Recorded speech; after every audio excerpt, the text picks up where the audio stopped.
I want to watch the news, but there are no news channels. I know. You're going to say, what am I talking about? There's so many news channels. You don't know which one to click on, which one to watch. But hang on. They're not really news channels. They are views channels. So let's not fool ourselves into thinking that we have any authentic, pure news channel. It's not there. It's like asking for pure history. If we don't have a pure presence, do you think we could get pure history? These things don't exist. We don't have real news. You have partial news. You have views. And I know sometimes you might say, oh, but they're presenting facts. The camera is panning over there. Look at that. That's not true. You're only presenting a piece of the pie. And then you have to build the whole pie from that one piece, which may or may not be correct.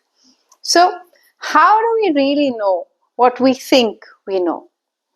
Who are you going to trust? A news channel? Or if you have a relative or a friend living in an area of interest, of conflict, of whatever, are you going to, after all, a so-called news channel can be objective. They've got their drones, they've got their equipment, they have their team, so they can apparently get you some objective data. But a person who's living is only going to give you their perspective from their angle. But I want to ask, do you really think we have a pure news channel anywhere in the world?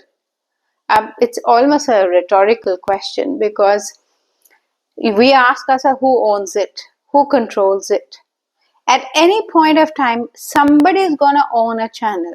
At any point of time, somebody is going to sponsor. The money is going to come up from somewhere. Somebody is going to be giving a lion's share, perhaps, because it's not, everything cannot be done on the basis of single people. So practically speaking, usually there are big sponsors. So you're going to have to look at the interests of the big sponsors. I mean, will we have an objective sponsor who will say, okay, I'm giving you money and you just create whatever you want, even if it is against me or it can be questioned? So actually, if we have to get to the truth of something which we cannot directly experience or can't be at a particular place, we're going to have to sift through a whole lot of data, a whole lot of news. And a great idea, what I try to do is watch opposing channels and then try to see what could possibly be the actual news. Of course, that means filling in the gaps with your own rationales, your own imagination, but that's the only way to reach what might be somewhat near the truth.